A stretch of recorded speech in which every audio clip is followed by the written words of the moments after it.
La diaspora des bulles, c'est votre chronique consacrée à la bande dessinée et c'est tous les matins en compagnie de Didier Passamonique, directeur de la rédaction du site d'Actua BD. Bonjour Didier. Bonjour Ilana, Et- content de vous retrouver. Oui, on est très content après ce Covid. Ça va mieux? Ça n'a pas été terrible, mais c'est le Covid angoumoisin, c'était un C'est gros ça. cluster là-bas. Voilà, Hein. bon, au moins vous avez pu voir un petit peu toutes les nouveautés et nous en parler sur Radio J. Comment Chris Claremont fit de Magneto un rescapé de la Shoah? Donc ça c'est pour la base. Hein.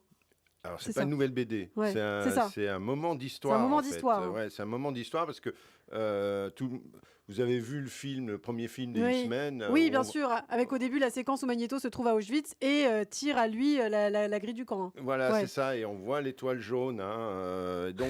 Mais entre cette séquence du film et le moment où a été créé Magneto, c'est-à-dire 40 ans auparavant, il s'est passé des choses, et notamment Magneto n'a pas été juif au départ. Devient juif. C'est arrivé beaucoup plus tard, cette histoire-là. Et Donc ça n'arrive pas directement. non. Et bon, alors un peu d'histoire. Les X-Men, ça a été créé le 1er septembre 1963 par deux talents incroyables qui sont Stan Lee, qu'on connaît, Oui. et Jack Kirby. Ils sont tous les deux juifs. Hein. Stan Lee, c'est Stanley Lieberg, et On en avait Jack parlé. Kirby, c'est Jacob Kurzberg. J'en ai déjà parlé sur cette antenne.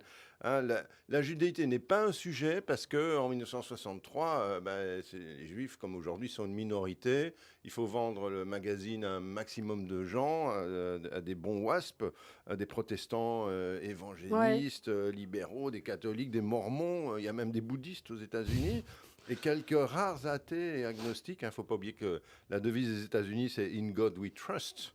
Et Absolument. donc, Magneto arrive au début comme un antagoniste des X-Men. Alors, on trouve une petite fibre juive quand même, parce qu'il y a un côté Caïn et Abel entre le professeur Xavier et Magneto. Et puis, les X-Men sauvent le monde, et en même temps, ils sont détestés par le monde. Ça Ils sont ressemble beaucoup, rejetés parce qu'ils sont à un différents.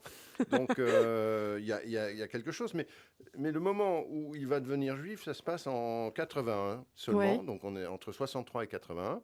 Le moment où Chris Claremont prend les manettes de la série à partir de 75 avec Dave Cockrum, et il ressuscite pour la première fois Magneto en 77, et puis il le fait revenir dans un arc en 78. Mais clairement, pour le moment, il n'est pas encore juif. C'est à partir de 81 que dans un épisode, il va faire allusion aux origines juives de Magneto, et notamment le fait que c'est un rescapé de la Shoah, ce qui expliquerait pourquoi il n'a plus confiance dans l'humanité, et il veut défendre les X-Men contre ces humains qui ont prouvé leur inhumanité. Ouais. C'est ça le fond de l'affaire, quoi. Et donc, alors la question, c'est comment Claremont a fait le choix d'en faire un juif. Est-ce qu'il l'a expliqué? Il l'a expliqué au journaliste Philippe Gage, et il disait, il a réfléchi, on est dans les années 70, donc il s'est dit que logiquement, le professeur Xavier et Magneto avaient connu la guerre, et c'est à ce moment-là qu'il décide d'en faire une victime d'une minorité opprimée, qui est d'un camp d'extermination, etc., et donc d'en faire un juif. Ouais. Alors, Chris Claremont, est-ce qu'il est juif? Et oui, Madame Sarfati. Vous êtes juif? Voilà, il s'appelle Christopher S. Claremont. Il est né à Londres. Ah bah, Mazel Tov, donc sa mère est juive. Voilà, sa mère est juive. Voilà. Et donc, ce qui est intéressant, c'est qu'il a fait une expérience dans un kibbutz, c'est-à-dire que il a 20 ans, il est étudiant. Que fait-il dans un kibbutz? Il a 20 ans, il est étudiant à New York City dans une petite fac de gauche. Il a comme prof le mari de Hannah Arendt, quand même. La philosophe. Et puis son école ferme pendant 2 mois. Il lit une petite annonce dans le Village Voice offrant la possibilité de faire un alia pendant 2 mois en Israël. Et le voilà parti pour Tel Aviv via Paris, travaillant dans un kibbutz dans la vallée d'Ela, près de la frontière jordanienne, là où, dit-on, David a combattu Goliath. Et on est dans ces années de pause entre la guerre des 6 jours et la guerre du Kippour. Il va découvrir concrètement la réalité d'Israël. Et là, il va rencontrer des rescapés de la Shoah. Et c'est ça qui va l'amener à être... c'est incroyable. Voilà. Pour conclure sur Magneto, le truc, c'est que il va en faire un juif, mais ce ne sera pas mentionné.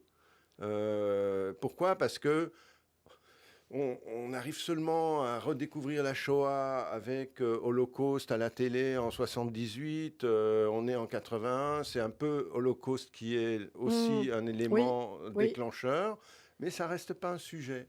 Et ce n'est vraiment qu'à partir des années 2000, dans le film de Bryan Singer, avec cette incroyable scène de l'enfance de Magneto, où on explique que ses parents sont morts dans le camp d'Auschwitz, qu'il va devenir juif. Et oui, et donc c'est assez incroyable qu'un des plus grands super-héros de l'histoire ait mis autant de temps à être juif. Eh bien, merci beaucoup Didier Passamonique. On en apprend des belles tous les jours avec vous Didier. On vous retrouve demain sur Radio J.